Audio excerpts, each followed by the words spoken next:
میرے ایک یہاں پہ جرمن دوست ہیں، وہ ایک جملہ اکثر بولتے ہیں، trust is good but control is better. اور میں انہیں کہتا ہوں کہ یہ بہت زبردست کوٹیشن ہے. میں سمجھتا ہوں کہ عملی زندگی میں اگر اس اصول کو جو ہے وہ ہم ذہن میں رکھیں کہ آپ اعتماد دوسروں پہ ضرور کریں لیکن اندھا اعتماد نہ کریں، اس کو چیک کریں.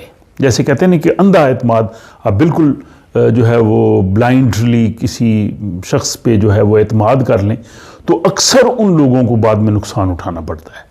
تو یہ ہے کہ ٹرسٹ ضرور کرنا چاہیے، ٹرسٹ آپ کریں لیکن کنٹرول بھی ساتھ رکھیں، ساتھ اس کو ڈبل چیک کریں.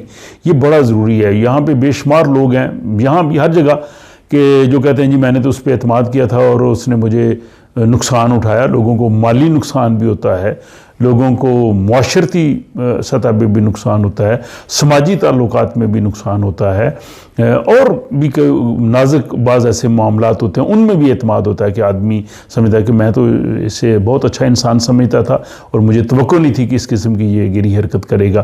تو کنٹرول جو ہے وہ کرنا ضروری ہے. اور خصوصاً لین دین کے معاملے میں جو ہے وہ وہاں پہ تو بالکل اندھا اعتماد نقصان دہ ہوتا ہے. اور ہم دیکھتے ہیں کہ قرآن حکیم کی جو سب سے لمبی آیت ہے وہ سورہ بقرہ کی 282 آیت ہے.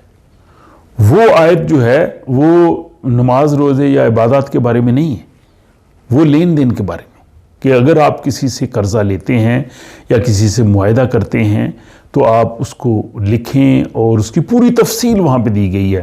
لکھنے والے کی یہ شرطیں ہونی چاہیے، گواہ ایسے ہونے چاہیے، اس طرح سے کریں.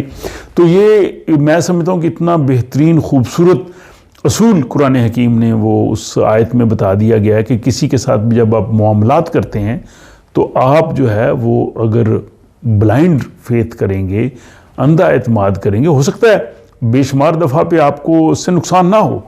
اور بہت سے ایسے لوگ ہوتے ہیں جن پہ اعتماد کرنا بھی پڑتا ہے، اعتماد آدمی کر بھی لیتا ہے، لیکن اگر آپ اس کو چیک کر لیں گے تو اس کا حرج کیا ہے.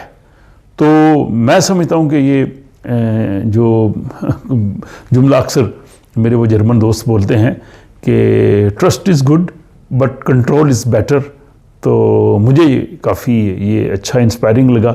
آپ اپنی رائے سے ضرور آگاہ کیجیے کہ آپ کو یہ کیسا لگا.